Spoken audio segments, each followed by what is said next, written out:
She didn't ask permission or offer explanations. The alien woman just strode into my cabin, her child shimmering with faint starlight, and delivered the most terrifying proposition of my life. My child needs a father. Human. In that moment, my carefully constructed solitude on Kepler 442c ended, replaced by a dying alien child whose survival depended on forming a bond with me, a man who'd chosen isolation for a reason. The impact registered as seismic. Not just sound, a bone-deep shudder through the planet's crust that made the cabin's support beams groan like tired animals. Ethan's hand froze above the environmental console. That was no meteor. That was a controlled demolition of his peace. He'd built this solitude with precision. 3 years terraforming Kepler 442c. Just him and the wind. No crew, no comms beyond mandatory check-ins. The colonial authority called it a research outpost. He called it a fortress. Every airlock seal, every ration pack, every silent sunrise was a brick in a wall against everything he'd left behind. The wreckage smoked half a click east. The craft resembled a shattered seashell, organic curves torn open by re-entry. Its outer surface shifted color in the hazy light like oil on water. No markings, no identification, just broken elegance bleeding heat into the alien soil. His door hissed open before he reached it. She stood there drenched in rain and static electricity, clutching a small bundle against her chest. Water beaded on her silver-gray skin but didn't soak in. Her eyes were the color of molten copper and they didn't blink. She assessed his cabin, his face, his half-raised hands in one sweeping glance that felt more invasive than any scanner. "Your atmosphere is tolerable," she said. Her voice had a harmonic quality, like two people speaking the same words a microsecond apart. Ethan's training suggested protocol, quarantine, bioscan, distress call. His mouth said, "Who are you?" She stepped inside, dripping water that evaporated before hitting the floor. The child in her arms stirred, a small being wrapped in what looked like woven light. Its skin pulsed with a soft luminescence. "I am Nissa. This is my daughter." She didn't wait for invitation, moving to his medbay cot and laying the child down. Her movements were efficient, devoid of wasted motion. "She requires stabilization. Your equipment will suffice." Ethan's protest died in his throat. Her authority wasn't negotiable. It was geological, like a mountain declaring its presence. The child's breathing came in shallow rasps. Her tiny fingers curled and uncurled, leaving faint tracers of light in the air. Nissa placed a hand on the girl's forehead, then turned those copper eyes on Ethan. "My child needs a father, human." The words hung in the air, absurd and terrifying. Ethan stared at the alien woman, at the dying child, at the wreckage of his carefully ordered existence outside.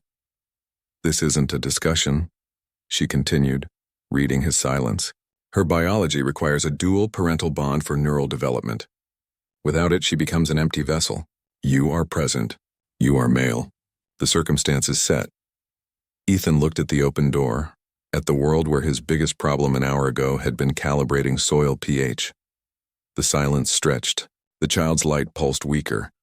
His old life ended not with a choice, but with a fait accompli written in starlight and desperation. Up close, the child's condition became terrifyingly clear. Her name was Zara, and she was fading. The light beneath her skin dimmed with each exhale, like a star being swallowed by its own gravity. Ethan watched her chest rise and fall in shallow, uneven rhythms. This wasn't a sickness he could treat with medkits or antibiotics. Nissa positioned herself between him and the child, her copper eyes holding his. "Her biology requires 2 parental frequencies for neural coherence. I provide the maternal resonance. She needs a complementary paternal pattern to complete the circuit." Ethan shook his head. "I'm not her father. I'm a terraforming engineer who fixes soil composition and atmospheric regulators." "The distinction is meaningless," Nissa said. Her voice carried no emotion, just factual precision. "Your species emits the required biosignature. The bond forms through proximity and intention, not genetics." She gestured toward Zara. The child's small fingers twitched, sending faint prismatic patterns across the ceiling. Without the dual anchor, her consciousness cannot stabilize. The neural pathways fail to integrate. She becomes what we call empty, a body without a self, breathing but not living. Ethan stared at the small being on his medcot. Empty, The word landed with physical weight. This wasn't about finding a caregiver or a protector. This was about preventing a spiritual death. He looked out the viewport at the wreckage. The alien craft continued its slow, organic shifting, pieces of hull knitting together like living tissue. He realized with sudden clarity that the technology wasn't something they built. It was something they grew. Part of their biology, their essence. Nissa followed his gaze. Our vessel responds to our needs. It will repair itself if given time. But Zara does not have that time. She placed a hand on his arm. Her touch felt like warm crystal. This is not a request for companionship. It is a requirement for existence. Ethan's mind raced through the implications. A parental bond. Not paperwork, not legal guardianship, but an actual neurological connection. His training covered xenobiology, but nothing like this. Colonial manuals didn't have chapters on becoming an accidental alien father. He looked at Zara's still form. Her light pulsed once, weakly, like a distant lighthouse fading in fog. The reality settled into his bones. He wasn't choosing to help. He was being conscripted by biology itself. His quiet life of soil samples and equipment maintenance had just been rewritten by a dying child's ultimatum. The tools in his cabin could recalibrate atmospheres and balance ecosystems, but none could address this fundamental need. Nissa watched him, waiting. Her silence felt heavier than any argument. The choice wasn't between helping and not helping. It was between saving a consciousness and watching it vanish. Ethan took a step toward the med cot. His movements felt both heavy and weightless. He reached out, his human hand hovering above Zara's shimmering skin. The air between them hummed with potential energy. He wasn't volunteering. He was answering a call written in light and necessity, drafted into service by a universe that apparently needed him to be more than just a hermit on a forgotten world. The cabin transformed overnight. Ethan's neatly organized workspace became a strange hybrid of human engineering and alien necessity. Diagnostic screens now shared space with softly glowing crystalline objects that pulsed in rhythm with Zara's breathing. His precise schedule of soil analysis and atmospheric readings got interrupted by moments of silent observation at the med cot. Nissa moved through his space with unsettling familiarity. She didn't ask before rearranging equipment, her long fingers tracing circuits and interfaces with casual expertise. Ethan watched her adjust his environmental monitors, her touch making the displays flicker with colors not in their original programming. The coffee maker incident happened on the third morning. Ethan was recalibrating the North Sector soil sensors when he noticed Nissa studying his brew station. She removed the front panel without tools, her fingertips leaving faint phosphorescent traces on the components. He started to protest, then stopped. Her hands moved with surgical precision, rearranging circuits and adding what looked like polished quartz fragments. She replaced the panel and activated the unit. The machine produced a sound Ethan hadn't heard in years, the actual percolation of real coffee beans. The aroma filled the cabin, rich and complex, nothing like the synthetic brew he'd tolerated for 3 years. He took the offered mug. The first sip was revelation. Actual coffee, not lab-grown substitute. The flavor unfolded in layers with notes he'd forgotten existed. Earth and morning and something like memory. Nissa watched him drink. Your synthetic version contained 7 carcinogens. This configuration eliminates them while enhancing beneficial compounds. Ethan stared into the dark liquid. You just fixed my coffee maker. Improved it, she corrected. The base technology was adequate but inefficient. Zara's condition shaped their days. Her needs dictated a new rhythm. Every 4 hours, both had to be present near her, their combined biosignatures creating the stabilizing field she required. Ethan learned to recognize the faint dimming of her light that signaled the need for their proximity. The bonding sessions were silent, intense affairs. They would stand on opposite sides of her cot, not touching, not speaking.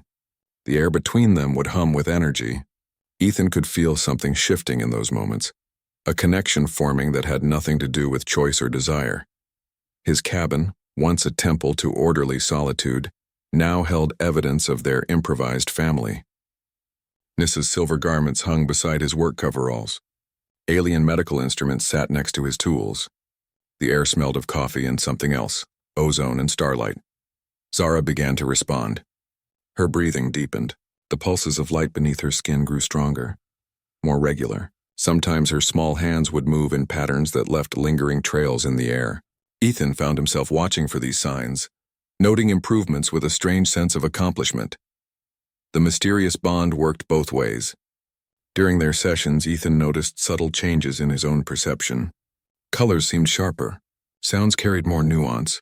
He started dreaming in wavelengths he couldn't previously see. Nissa confirmed it during one of their silent vigils. The connection affects both parties. You are becoming attuned to her frequencies as she stabilizes to yours. Ethan looked at the small alien child between them.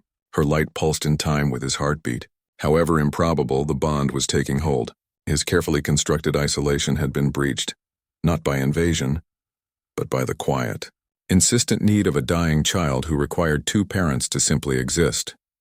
Zara began to manifest abilities that defied everything in Ethan's engineering manuals. It started with small impossibilities. A wrench floated from his workbench to her tiny outstretched hand during one of their bonding sessions. The tool hung in the air between them, rotating slowly as if suspended in liquid. Ethan watched, his professional mind cycling through explanations. Magnetic fields, atmospheric anomalies, equipment malfunction. None fit. Her physical changes became more pronounced. The delicate wing-like structures on her back, previously folded close to her body, now unfolded when she slept. They didn't move air like wings should. Instead, they bent light, creating prismatic patterns that danced across the cabin ceiling.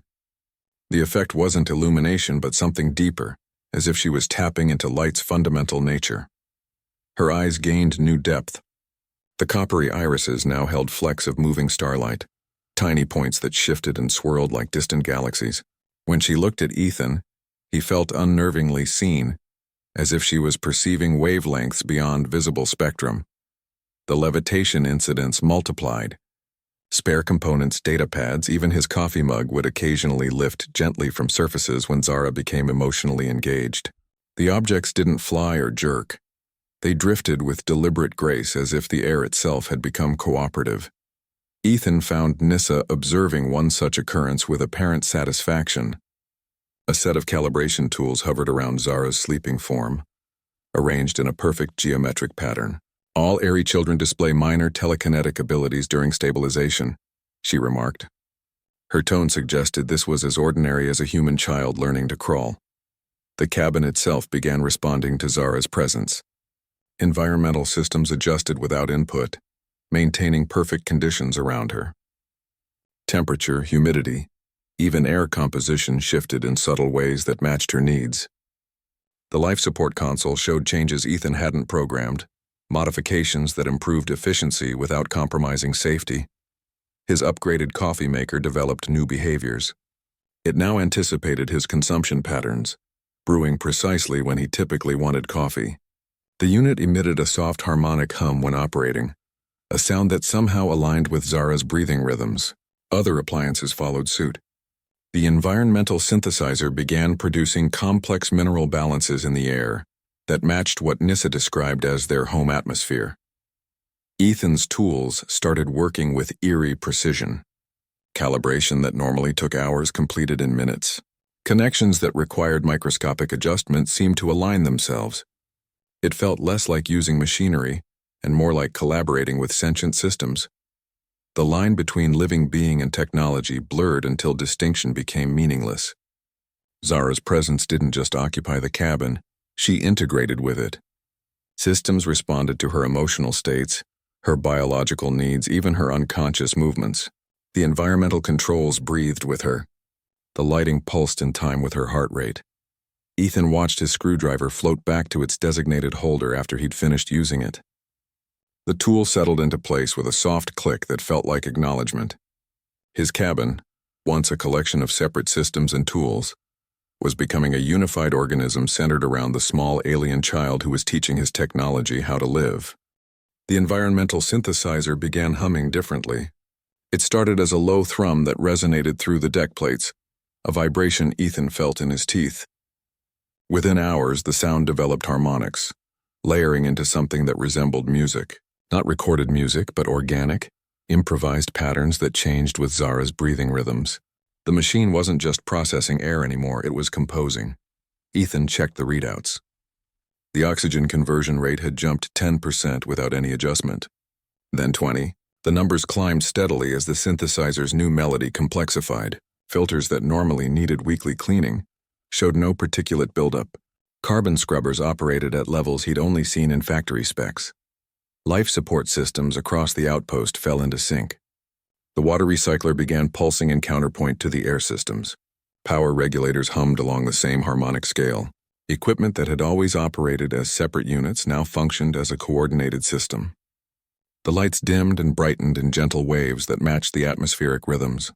The air itself changed. Ethan noticed it first during his morning check of the greenhouse. The usual metallic tang of processed oxygen had vanished. Instead, the atmosphere carried subtle mineral notes he associated with high mountain air after rainfall. Every breath felt cleaner, richer, more energizing. His head felt clearer than it had in years. He ran full diagnostics. The results made him check the connections twice. The atmospheric processor was operating at 40% above specified efficiency. Not through raw power increase, but through perfect coordination of its components. Filters cleaned themselves at optimal intervals. Energy distribution followed usage patterns with zero waste. The system had become a living entity that anticipated needs before they arose. Zara lay at the center of this transformation. Her small body glowed brighter when the systems harmonized. The machinery seemed to respond to her emotional states. When she slept peacefully, the rhythms softened to lullaby tones. During her active periods, the systems produced more complex, jazz-like improvisations. The outpost itself felt different. Walls that had echoed with emptiness now resonated with purposeful sound. Lights that had flickered with aging components now glowed with steady, warmth-tinged illumination.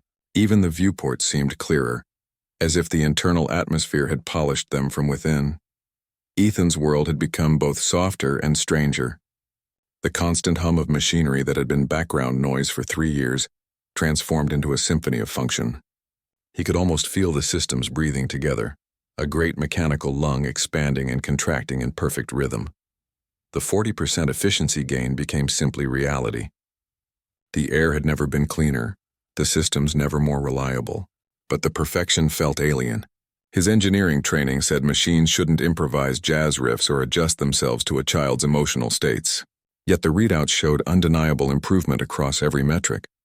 Zara's telekinetic abilities had done more than just float tools. They'd taught his technology how to sing in harmony. The outpost had become an extension of her consciousness, each system responding to her presence like instruments in an orchestra following their conductor.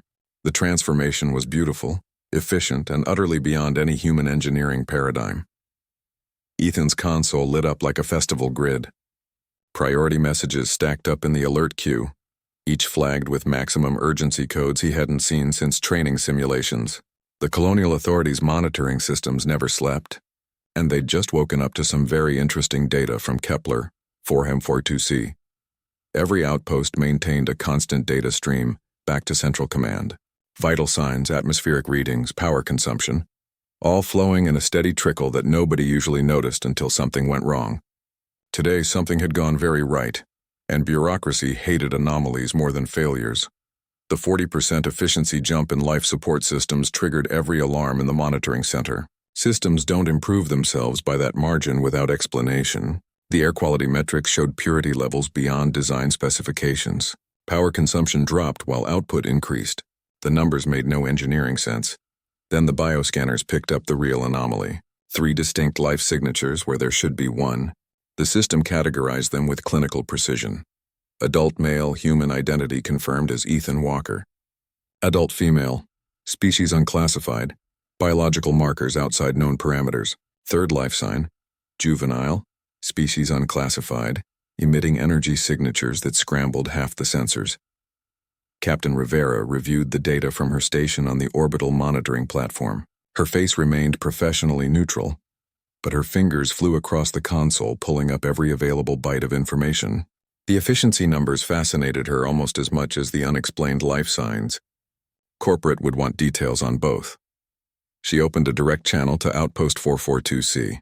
Her message appeared on Ethan's main display in stark white text against black background, every word carrying the weight of Colonial Authority protocol. Outpost 442C, this is Colonial Monitoring. Explain anomalous readings. Multiple life signs detected. Prepare for full system audit. Ethan stared at the message. The words seemed to pulse in time with his heartbeat. Nissa watched from across the cabin, her copper eyes reflecting the console's glow. She showed no surprise, only mild interest in the human bureaucracy unfolding before her. "Standard procedure?" she asked.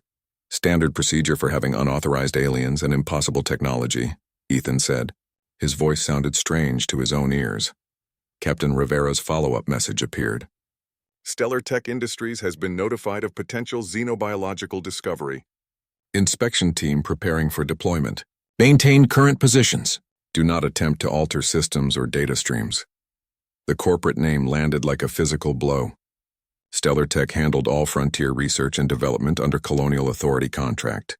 Their teams were famous for two things: brilliant innovation and ruthless acquisition of new technology. They didn't study discoveries, they harvested them. Zara chose that moment to demonstrate her growing abilities. A cluster of diagnostic tools rose from Ethan's workbench and arranged themselves into a perfect geometric pattern mid-air. The floating tools drifted toward the child, each rotating slowly as if examining her from all angles. Nissa watched the display with apparent pride. Her control improves daily. Ethan looked from the floating tools to the urgent messages on his screen. The quiet family crisis he'd been managing had just become very public. His cabin, his sanctuary, was now a site of corporate interest, unauthorized aliens and technology that defied explanation. The Colonial Authority wanted answers. Stellar Tech wanted whatever they could patent or weaponize, and he had approximately 48 hours before inspectors arrived at his door to find an alien child making tools float while his life support systems sang opera. The monitoring systems had done their job too well. They'd noticed the miracle happening in isolation, and now the whole bureaucratic apparatus was turning its attention toward his suddenly very crowded outpost. Ethan stared at the priority alert from Stellar Tech Industries. The corporate logo glowed like a predator's eye on his console. They weren't sending colonial administrators. They were dispatching their xenobiology extraction team. The message mentioned xenobiological discoveries and specimen collection protocols. The subtext screamed, "Weaponize or exploit." Nissa watched a screwdriver float past her face toward Wham, Zara's outstretched hand. "Your corporate entities view unknown life as property?"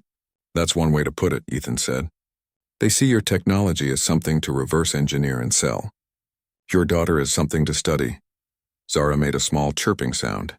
The screwdriver executed a graceful spin before settling into her palm. Her wings fluttered, casting prism patterns across the warning messages on Ethan's screen.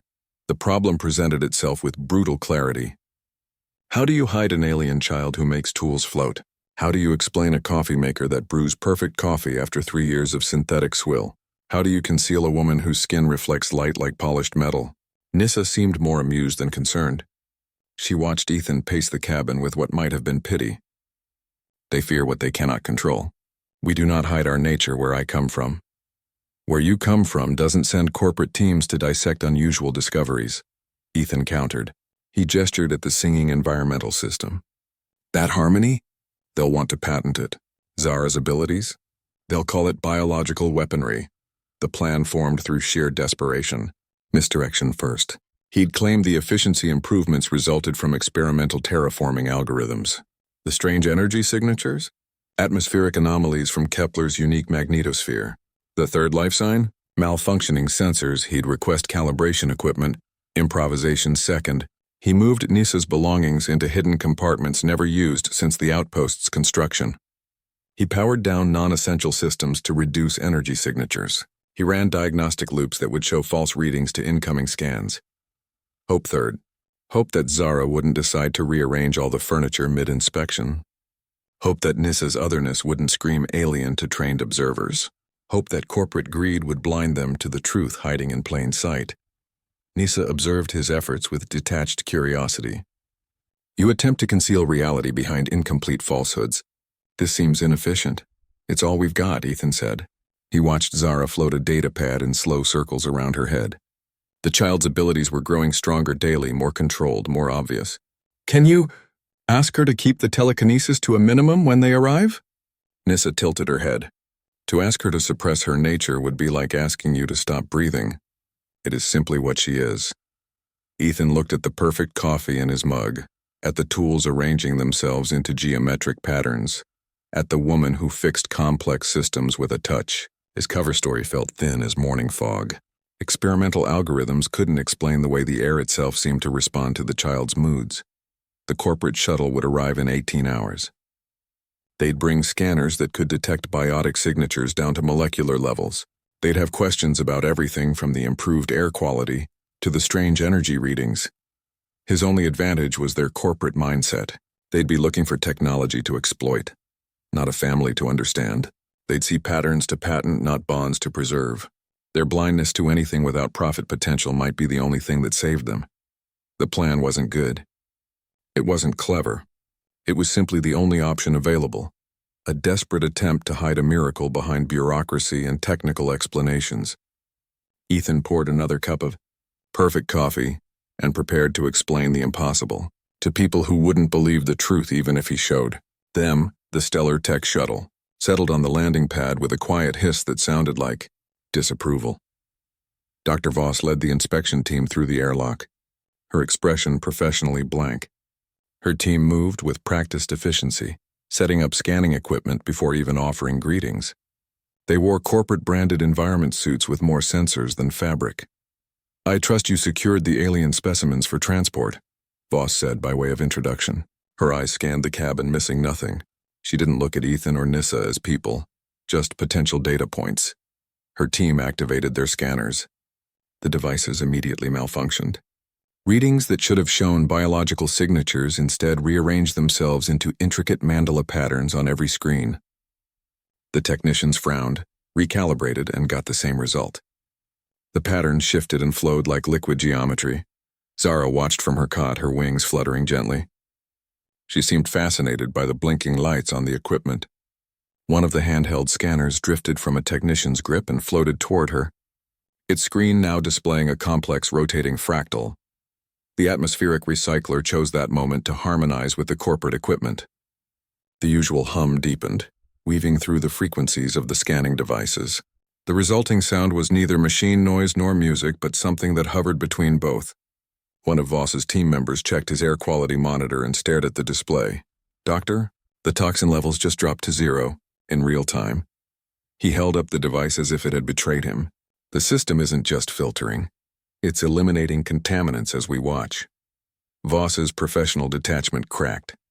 She looked from the singing machinery to the floating scanner, to the child who seemed to be conducting it all. "What exactly have you been developing here, Walker?" Ethan started to offer his prepared explanation about experimental algorithms. Nissa interrupted him with a calm gesture.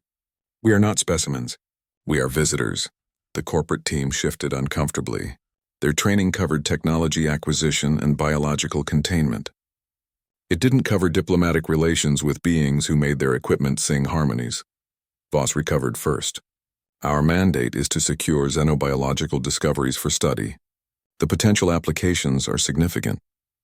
Her tone suggested she was already drafting patent applications in her head. Nissa tilted her head.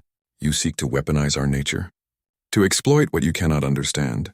She made a small gesture, and the floating scanner returned to its owner's hand. The mandala pattern on its screen resolved into a perfect circle. The inspection team stood in silence, their advanced equipment either useless or co-opted. Their scanners showed biological signatures that defied categorization. Their environmental monitors reported air purity levels that shouldn't be possible.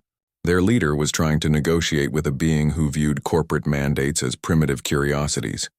Ethan watched the standoff, his cover story evaporating in the face of reality. This wasn't an inspection anymore. It was first contact happening in his living quarters with a corporate team that wanted to package and sell what they were witnessing. The professionals trained to find and catalog anomalies had found something far beyond their parameters. Nissa stepped forward, her silver-gray skin catching the light in a way that made the corporate suits look dull by comparison. The pretense of hiding was over. "There is a simpler explanation," she said, her dual-toned voice cutting through the hum of malfunctioning scanners. "The child is my distant cousin. Family visitation under interstellar hospitality protocols." Dr. Voss's eyebrows climbed toward her hairline.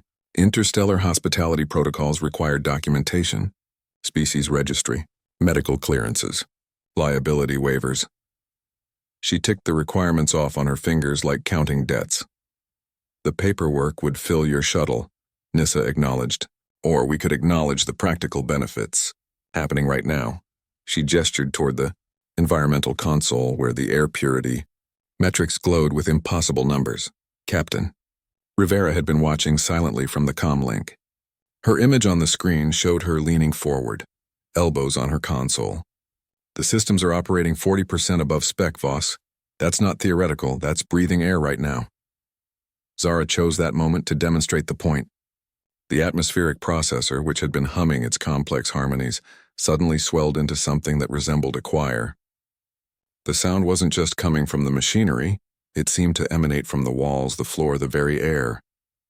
The corporate team's equipment joined in, their displays flashing in time with the rhythms. One of the technicians checked his scanner. The harmonic resonance is eliminating contaminants I didn't even know were present. It's like the system is teaching itself new filtration methods. Nissa watched the display with calm approval. Her bond with the technology isn't a malfunction. It's communication. You're witnessing a conversation. Dr. Voss opened her mouth to protest, then closed it. She looked from the singing machinery to the child who seemed to be conducting it all. The corporate mandate said secure and study. The reality before her said understand and cooperate. Rivera's voice came through the speakers again. The colonial authorities' mandate includes planetary welfare. If this relationship improves living conditions without risk, our priority should be understanding how, not packaging why. The crisis shifted in that moment. The corporate team's scanners still showed biological signatures that defied categorization, but now they also showed atmospheric improvements that could revolutionize colony survival rates. The potential for profit remained, but the path to it changed from extraction to collaboration. Nissa pressed her advantage. You have two choices. Attempt to control what you don't understand, or learn from what's already working. One approach gives you dochung and broken equipment. The other gives you cleaner air and technology that improves itself. The corporate team looked at their singing scanners, their harmonizing environmental systems, their data screens that now showed rotating fractal patterns instead of readable information. The choice between control and cooperation had never been so visually demonstrated. Dr. Voss finally nodded, a slow, thoughtful movement. We'll need to establish parameters, safety protocols, observation standards. Observation implies specimens, Nissa corrected. We prefer collaboration. The inspection had become something else entirely, a negotiation between corporate instinct and practical benefit, with a child's well-being as the bargaining chip and a singing air processor as the demonstration model. The paperwork would still be horrific, but now it would be forms for research partnership instead of containment. Protocols, the corporate team's internal conflict played out in their shifting postures and exchanged glances. Dr. Voss kept checking her scanner as if hoping the readings would suddenly align with corporate expectations. But the numbers remained stubbornly miraculous. Air purity at 99.9998%, toxin elimination in real time, energy efficiency charts that looked like theoretical projections rather than operational data. Nissa watched them with that unnerving calm. You see only two paths, control or destruction. There is a third. She gestured to where Zara sat making diagnostics equipment float in gentle orbits. Cooperation requires no ownership papers. One of the junior technicians pointed to his monitor. The harmonic resonance is teaching our equipment new filtration protocols. It's like the machines are learning from each other. His voice held more wonder than professional detachment. Captain Rivera's image on the comm screen showed her leaning forward. Stellar Tech's mandate says acquire and patent. My mandate says protect colonial interests. Right now those interests include breathing the cleanest air in the frontier. She tapped her console. I'm looking at health metrics from 3 other outposts. Their asthma rates just dropped 20% since your systems went harmonic. Dr. Voss frowned. We could replicate this technology. Mass produce it. You could try, Nissa said. Her tone suggested this was mildly amusing. The effect requires sentient connection. Your factories produce objects, not relationships. Zara demonstrated the point. The environmental processor swelled into a complex chord progression that made the corporate team's equipment chime in sympathy. A display screen that should have shown biological readings instead flowed with patterns resembling neural pathways. The practical benefits became impossible to ignore. One technician reported that his chronic headache had vanished since entering the cabin. Another noted that his scanner was now operating at 30% above its rated efficiency, just by being near the harmonizing systems. Rivera's voice cut through the discussion. Here's the choice. We can try to dissect this into marketable components, or we can study it as a working system that's already improving lives. One approach gives us patents. The other gives us breathable air on hostile worlds. Dr. Voss looked from her singing equipment to the alien child who seemed to be the source of it all. The corporate instinct to control warred with the evidence of better outcomes through collaboration. Her team was already shifting from inspection mode to observation mode, their postures relaxing as they witnessed the benefits unfolding around them. The crisis of exploitation transformed in that moment. The corporate team still wanted to understand the technology, but their methods changed from extraction to observation. Instead of demanding samples and schematics, they asked permission to study the interactions. Instead of containment protocols, they discussed research parameters. Nisa watched the shift with quiet satisfaction. Your species learns quickly when the lesson includes better coffee and cleaner air. The choice between weaponizing and partnering was never really a choice at all. The evidence was in the air they breathed, the systems that sang, the child who floated tools in perfect geometric patterns. Control would have broken the miracle. Cooperation allowed it to grow. The corporate team packed up their scanners not with specimens and data chips, but with new questions and a fresh perspective on what technology could be when it collaborated instead of commanded. The negotiations that followed transformed from corporate acquisition talks into something unprecedented. Dr. Voss and her team found themselves discussing pediatric xenobiology as a cooperative field rather than an extraction opportunity.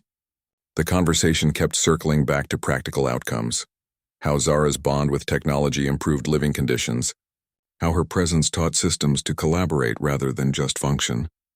Captain Rivera's influence shifted the paradigm entirely. She advocated for solutions that served colonial interests while respecting sentient rights. The dialogue moved from, how can we control this, to how can we understand this together? Stellar Tech's lawyers drafted new partnership agreements instead of ownership contracts. The language changed from exploitation to collaboration, from containment to coexistence. Ethan watched the transformation from his suddenly crowded cabin. His outpost, designed for one person's solitude, became the testing ground for interstellar diplomacy. The corporate team's equipment now sat alongside Zara's floating toys, all humming the same harmonic patterns. The air smelled of ozone, coffee, and possibility. The blueprint emerged through necessity. Protecting Zara required creating a framework where her kind could exist as partners, rather than specimens. This meant redefining humanity's entire approach to first contact. No more claim flags and resource extraction. Instead, mutual benefit and shared learning became the foundation. Pediatric xenobiology shifted from theoretical exploitation to practical study. Researchers started asking how the bond worked rather than how to replicate it artificially. The focus became understanding rather than owning, learning rather than patenting. Medical teams discussed neural development instead of biological weaponization. The Colonial Authority approved the E3 Human Cooperation Initiative based on the demonstrable results. Air quality improvements alone justified the approach. Health metrics from surrounding outposts showed respiratory issues dropping dramatically. The data made the case better than any argument could. Ethan's cabin became ground zero for this seismic shift. His tools still floated when Zara felt playful. His system still sang harmonies, but now corporate scanners recorded the phenomena for study rather than exploitation. The transition felt both natural and revolutionary. The negotiations ultimately produced something nobody had anticipated, a model for ethical interstellar expansion. Refugee status shifted from liability to partnership opportunity. Technical manuals gained new chapters on cooperative systems integration. Colonial training programs added modules on interspecies communication. Rivera summed it up during one negotiation session. We spent centuries trying to make space suit us. Now we're learning to suit space. The statement reflected the fundamental reorientation happening across the frontier. Zara's bond became the first successful case study in the new approach.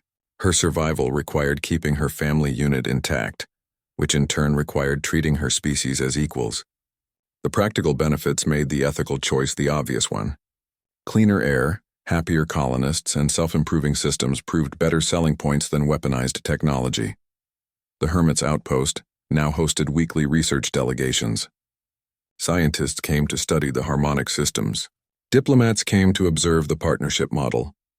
Ethan's solitude had become the center of humanity's recalibrated relationship with the cosmos. The corporate team packed their scanners with terabytes of cooperative system data instead of biological samples. They left with research partnerships instead of patents, with questions instead of answers, with a new paradigm that treated first contact as invitation rather than invasion. The blueprint for a new frontier had been drawn around a child's need for two parents, and humanity's unexpected willingness to become one of them. 6 months transformed the outpost completely. What was once one man's retreat now hummed with the sounds of a small community. Additional modular units connected to the original cabin, creating a compound where laughter echoed through corridors that had known only silence. The air carried the mixed scents of human cooking and alien ozone, a peculiar combination that smelled like home. Zara became the community's youngest teacher. She floated among the growing number of colonial children, her wings casting prism patterns on the walls. The kids learned to approach the atmospheric processors not as machines to command, but as partners to engage. They'd laugh, and the systems would respond with gentle musical tones. A child's smile could make the air recycler produce the scent of rain on dry soil. Their joy seemed to tune the technology to higher efficiency. This wasn't command and control engineering. It was conversation. The children learned that cooperation worked better than demands. They discovered that the systems responded to emotional states as much as technical input. The old manuals about maintaining equipment became obsolete. New protocols focused on relational maintenance instead. NISA worked with colonial engineers to develop terraforming methods that healed rather than converted. Instead of forcing environments to human standards, they found ways to help ecosystems find their own balance. The soil around the outpost began supporting native plant life that hadn't thrived there in centuries. The changes were subtle but profound, a shift from domination to partnership. With the planet itself, the Colonial Council formally approved the E3 Human Cooperation Initiative based on the demonstrable results. Health metrics showed improved well-being across all residents. Resource consumption dropped while quality of life increased. The data made a compelling case for the partnership model. More families requested transfer to Kepler 442c. They came seeking the same quality of air, the same sense of community, the same partnership that had transformed Ethan's outpost. Applications mentioned everything from respiratory health to educational opportunities. The community grew from 1 man to 37 residents, each finding their place in the integrated system. Ethan's world expanded beyond recognition. His cabin, once a fortress against connection, became the heart of a thriving household. His days followed rhythms of shared meals and communal projects. The silence he'd cultivated was replaced by the sounds of children playing and systems harmonizing. His expertise in terraforming found new purpose in healing environments rather than just converting them. The transformation felt both sudden and inevitable. What began as an unwanted intrusion became a foundation for something greater. The community operated on principles of mutual benefit rather than individual gain. Systems improved through cooperation rather than competition. Relationships formed across species lines based on shared vulnerability rather than shared history. Ethan watched Zara guide a group of human children in a game that made the lighting system pulse with colors. Her wings fluttered with contentment. The air tasted clean and alive. His quiet retirement had become something richer. A home built not on isolation, but on the unexpected connections that can grow when one stops building walls and starts building bridges. The Hermit's outpost had evolved into a living demonstration that sometimes the universe's greatest gifts come disguised as interruptions. Zara drifted through the expanded outpost corridors, her wings scattering prism patterns across walls that had known only sterile white light. She moved between groups of colonial children and the humming equipment banks, her presence a living bridge between organic and machine. The teaching methods she demonstrated were as alien as her biology. No manuals, no interfaces, just laughter and curiosity as the primary tools of engagement. The colonists learned through doing rather than studying. A child's genuine laugh could make the air processors produce the scent of blooming night flowers. A shared moment of wonder between friends might tune the water recyclers to produce mineral balances that improve digestion. The systems responded to emotional states as much as technical commands, creating feedback loops where happiness bred better functioning, which in turn bred more happiness. This revelation shifted colonial priorities fundamentally. Empathy became recognized as operational software. Cooperation functioned as a measurable mechanism for systemic growth. The frontier economy began valuing these soft skills not as luxuries but as essential infrastructure. Personnel evaluations now included metrics for collaborative capacity and emotional intelligence alongside technical qualifications. Terraforming transformed from an engineering challenge to a relational practice.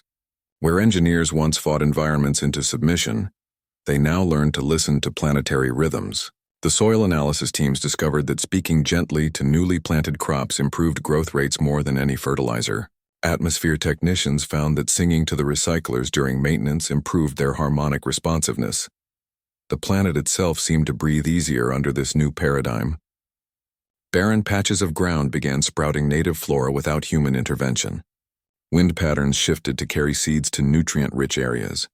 The air developed complex mineral profiles that boosted immune function colony-wide. It felt less like conquering a world and more like earning its trust. Failure transformed under this approach. Crop failures became learning opportunities rather than disasters. System malfunctions turned into conversations about what the technology needed. Setbacks were gardened into wisdom rather than punished as incompetence. The colonial mindset shifted from control to cultivation, from domination to partnership. Zara's influence proved most dramatic with the coffee maker. The machine now produced cappuccinos with star-shaped foam art that matched the child's mood. When she felt playful, the stars swirled in galactic patterns. When she felt contemplative, they arranged themselves into perfect constellations. The colonists learned to read the foam art like a mood ring for their entire community. The atmospheric processors developed their most striking adaptation. They began humming lullabies during night cycles. The melodies weren't programmed, but emerged from the system's interaction with the community's emotional states. Parents reported children sleeping more soundly. Shift workers found the night air carried subtle, energizing notes that reduced fatigue. This new approach to technology required new metrics. Efficiency ratings now included harmony indices and cooperative resonance scores. Maintenance logs tracked emotional climates alongside technical performance. The systems weren't just tools anymore. They were partners in creating living conditions, responding to and reflecting the community's emotional landscape. The transformation reached its peak when the planetary weather systems began responding. Gentle rains arrived when soil moisture levels dropped, precisely targeting areas needing irrigation. Wind patterns shifted to disperse pollen between cultivated fields. The environment itself seemed to be learning cooperation, adapting to the colonists' presence as they adapted to its rhythms. Ethan watched a group of children teach a new arrival how to make the lighting system pulse with colors through shared laughter.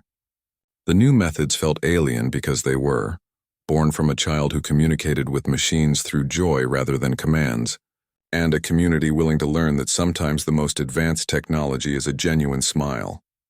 The second ship arrived without the drama of the first. No crash landing, no storm, just a smooth descent that spoke of controlled approach rather than desperate survival. It settled beside Nissa's repaired vessel like a sibling come calling. The design matched, organic curves, shifting colors, that same sense of grown rather than built technology. This was no accident. The ship carried 12 more children and their guardians, all seeking what Nissa had found. They emerged into Kepler's air with calm certainty, their silver-gray skin absorbing the sunlight. No panic, no uncertainty. They'd come because the blueprint worked. Ethan watched from his doorway as the new arrivals surveyed the expanded outpost. His solitude had become a neighborhood. His cabin formed the core of a small community that now included research modules, family quarters, and a communal space where human and alien children already played together. The air hummed with harmonic systems that had learned to support multiple families. Nissa joined him, her copper eyes tracking the newcomers. They heard the song. Our systems communicate successes across distances your technology cannot measure. The children moved with purpose. They didn't wait for introductions or protocols. Small hands touched walls, equipment, the very air. The outpost's systems responded with renewed harmonies, the music complexifying to accommodate new participants. Light patterns danced across surfaces in welcoming displays. Ethan's life had inverted completely. The man who'd chosen isolation now stood at the center of a growing community. His expertise in terraforming found new application in helping the newcomers understand Kepler's environment. His knowledge of systems integration helped bridge human and alien technologies. The universe offered second chances with a sense of humor. Ethan's retreat from failure had become the foundation for something unprecedented.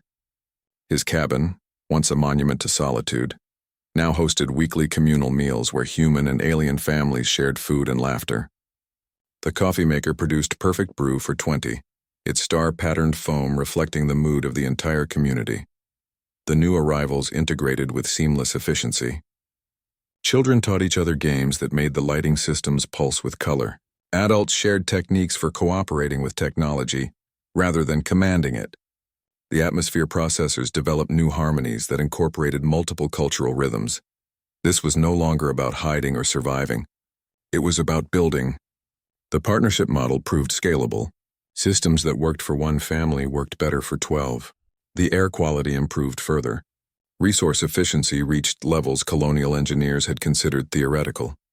Ethan found himself guiding rather than hiding. His knowledge of Kepler's environment helped the newcomers adapt. His understanding of human technology helped create better integration points. The man who'd run from connection became the community's unofficial greeter. The blueprint held. Partnership worked better than control. Cooperation yielded better results than competition. The systems sang louder, the air grew cleaner, and the community thrived. What began as a crisis had become a model, and the model had become an invitation. The future shifted from coercion to consent. No more crash landings or surprise arrivals. The next ship would come by invitation, with proper documentation and cleared protocols. The universe had offered a second chance, and against all odds, they'd built something worth extending to others. Zara drifted through the communal kitchen, a dozen human children trailing her like small moons. The coffee maker hummed as they approached, its interface glowing with patterns that shifted with their collective mood. Small hands reached toward the console, not to press buttons but to trace the light patterns. The machine responded by producing tiny clouds of scented steam that swirled into animal shapes above their heads. The weather control systems had become part of their play. A child's laughter might make the indoor climate mimic gentle spring rain. A shared moment of wonder could fill the air with the crispness of autumn. The technology responded to emotional states rather than programmed commands, creating environments that reflected the community spirit. Nisa watched from the doorway, her copper eyes tracking the interplay. She moved to stand beside Ethan, her presence still carrying that faint aristocratic air even after all these months. My sister's ship arrives next month. 7 families seeking the same arrangement.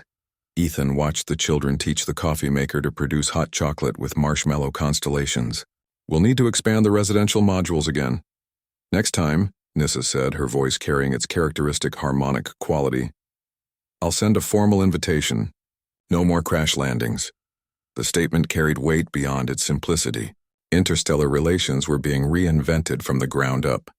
First contact would now involve ceremony and mutual consent rather than shock and fear.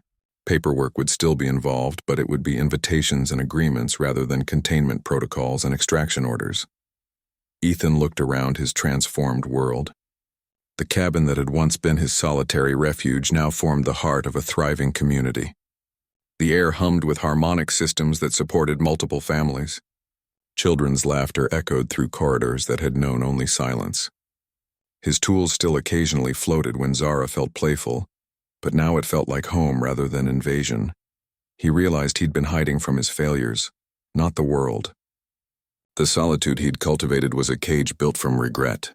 The alien woman and her child hadn't destroyed his peace. They'd shattered his isolation and given him something more valuable. The community embodied resilience forged through unexpected challenges.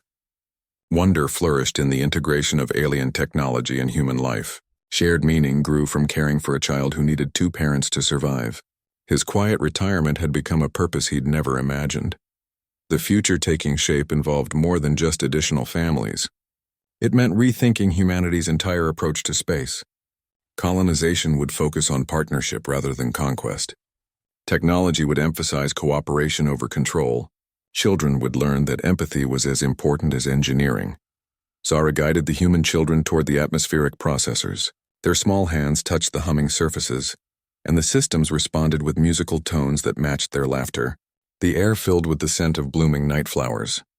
The fusion was complete. Advanced alien technology operated through childlike play, serious environmental control achieved through joy rather than force. The promise of more arrivals meant scaling what they built, more families seeking partnership, more children teaching machines to sing, more opportunities to prove that cooperation yielded better results than control. The universe kept offering second chances, and against all odds, they'd built a home worth sharing among the stars. The coffee maker produced perfect cappuccinos without being asked, the foam decorated with swirling galaxy patterns.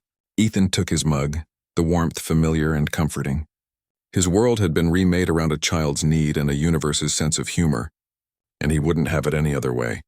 Ethan's transformation carved itself into the very bones of Kepler, 42C. The man who'd once fled to the edge of known space to escape his own failures now stood at the center of a community he never intended to build. His solitude had been a carefully constructed cage. Each piece of equipment, each silent sunrise, a bar keeping the world out. He wasn't hiding from adventure. He was hiding from himself. Nissa's arrival shattered that cage. Her demand, "My child needs a father human," where it wasn't an invitation. It was a draft notice from the universe. Forced into a role he never sought, he discovered reservoirs of strength his old life never required. There was no manual for becoming an accidental alien parent.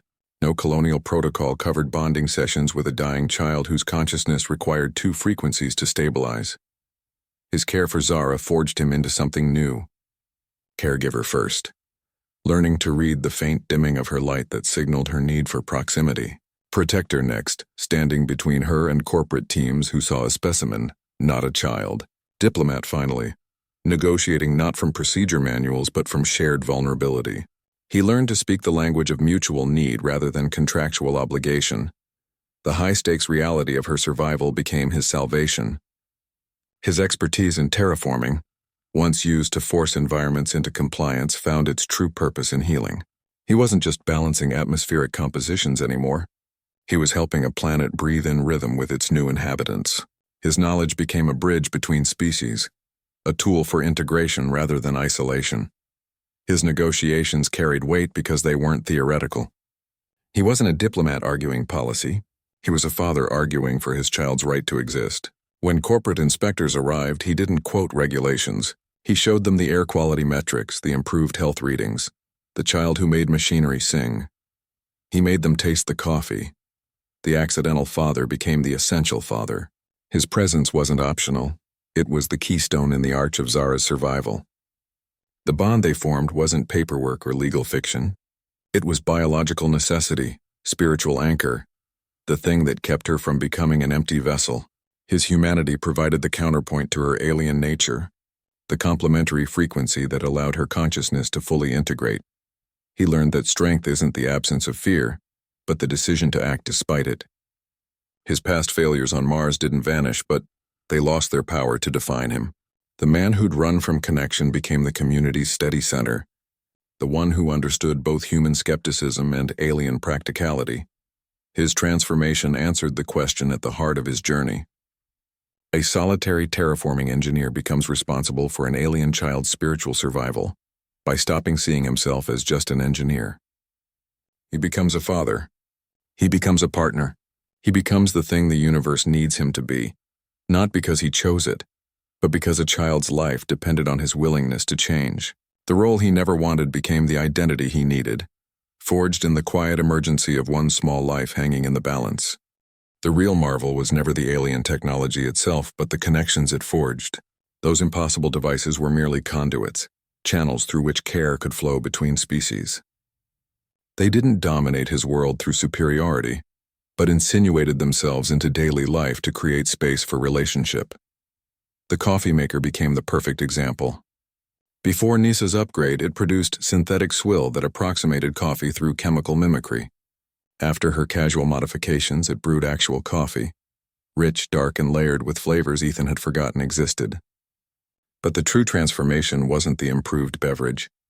It was the shared experience that formed around it. The machine became a point of connection, its perfect brew a silent language of care between two beings who barely understood each other. The environmental systems developed their own emotional intelligence. The atmospheric recycler's harmonic hum wasn't just efficient air processing, it became a lullaby for Zara. The systems learned to soften their rhythms when she slept, to brighten their harmonies when she played. They responded to emotional states as much as technical requirements, creating feedback loops where better functioning bred contentment, which in turn bred better functioning. This technology reshaped Ethan's world through subtle influence rather than force. Devices didn't command attention, they earned it through service. The oxygen converters didn't demand maintenance. They performed better when treated with respect.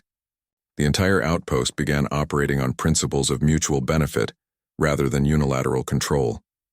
The alien systems functioned as a bridge between species, but the foundation was always Zara's need. Her requirement for dual parental bonding created the conditions for everything that followed. The technology simply made room for that bond to flourish, removing obstacles and creating opportunities for connection where none existed before. Ethan's perspective shifted gradually. He stopped seeing the floating tools as malfunctions and started recognizing them as Zara's way of engaging with her environment. The singing machinery became background music to their improvised family life. The perfect coffee became a morning ritual that said, "We're in this together without needing words." The universe offered them a chance to reinterpret failure. Ethan's retreat from human connection became the fertile ground where something new could grow. His Mars mission failures didn't vanish, but they transformed from endings into beginnings. The gardened worlds weren't just planetary environments. They were relationships, communities, ways of being that cultivated growth through cooperation rather than control. The alien technology's magic lay in its responsiveness. It didn't impose solutions but adapted to needs. It learned from Zara's emotional states, from Ethan's routines, from the growing community's rhythms. The systems became more themselves as the relationships deepened, their functioning improving in direct proportion to the care invested in them. This revisits our earlier question about how alien technology transforms human devices. The answer lies in intentionality. The upgrades weren't about making things better in isolation, but about making them better for connection. The coffee maker improved to facilitate shared moments. The air systems harmonized to support a child's well-being. The technology became almost magical because it served relationships rather than agendas. The transformation required participation from both sides. Ethan had to learn to accept the changes, to recognize the improvements as gifts rather than invasions. His willingness to adapt allowed the technology to fulfill its purpose, not to replace human experience, but to deepen it through alien collaboration. The bridge built between species stood on simple, practical foundations. Better coffee, cleaner air, systems that responded to emotional needs. These weren't grand technological marvels, but daily improvements that made space for connection to grow. The real magic was never in the devices themselves, but in the relationships they enabled. Nyssa watched the second ship's landing with calm approval. The vessel settled beside her own with practiced precision, its organic curves blending into the landscape as if it had always belonged. She turned to Ethan, her copper eyes reflecting the shifting light. "Next time," she said, "I'll send a formal invitation." The statement carried the weight of tectonic plates shifting. That simple phrase signaled the end of an era. First contact would no longer mean crash landings and panic, no more corporate teams scrambling to weaponize the unknown. The future would operate on ceremony and consent, with paperwork actually filled out beforehand. Interstellar hospitality would involve welcome protocols rather than containment procedures. The change ran deeper than protocol. Humanity's approach to space colonization was being rewritten from the ground up. The old model of claim flags and resource extraction gave way to partnership and mutual benefit. Where corporations saw technology to control, the new paradigm saw relationships to cultivate. The colonial mandate expanded from survival to coexistence. Ethan's cabin stood as ground zero for this transformation. The solitary outpost had become a home filled with the sounds of children's laughter and harmonizing systems. His retreat from human connection had somehow made him the center of a community that spanned species. The air hummed with energy that felt both alien and familiar, like a song he'd forgotten he knew. More families would come. The transmission had already gone out across frequencies human technology couldn't detect. They would arrive seeking what Nissa had found: partnership rather than tolerance, mutual prosperity rather than reluctant coexistence. Their ships would land by invitation, their paperwork would be in order, their intentions clear from the beginning. The universe kept offering second chances with dry humor. Ethan's failure on Mars became the foundation for something new on Kepler 442c. His expertise in terraforming found purpose in healing environments rather than dominating them. His knowledge of systems integration helped bridge technologies that thought in different languages. They had built a home among the stars, on the most unlikely foundation, a blunt demand from an alien woman and a child's biological need for two parents. The arrangement shouldn't have worked. The collision of human and alien should have ended in misunderstanding or exploitation. Instead, it created something stronger than either species could have built alone. The future taking shape would value cooperation over control. Children would learn that empathy functioned as operational software. Colonists would discover that technology worked better when treated as partner rather than tool. The frontier would measure success in harmony indices and shared well-being, rather than resource extraction rates. Zara floated past, a cluster of human children trailing in her wake like miniature planets. Her wings scattered prism patterns across the walls where Ethan's equipment schematics once hung alone. The environmental systems swelled into a complex harmony that matched their laughter. The coffee maker produced perfect brew without being asked, its steam forming constellation patterns above their heads. The question of what future awaited had answered itself through daily living. More families would mean more laughter tuning the atmospheric processors. More children would teach the system's new harmonies. More partnerships would yield better solutions to colonial challenges. The model scaled because it was built on mutual need rather than unilateral control. Nissa's promise of formal invitations meant the accidental was becoming intentional. The universe's sense of humor had conspired with the child's need to create something worth extending to others. The home they'd built among the stars would welcome new arrivals not as specimens or threats, but as partners in the ongoing work of making space habitable through cooperation rather than conquest. The most terrifying proposition became his greatest purpose. Ethan's solitude wasn't a refuge but a cage he'd built himself. The universe chose his adventure when Nissa crashed into his life with a child who needed a father. That blunt demand shattered his isolation and forged a new identity from the pieces. His failures on Mars became the foundation for something better on Kepler 442c. Sometimes life doesn't ask what you want. It tells you what's needed. And in answering that call, he found more meaning than he'd ever sought in silence.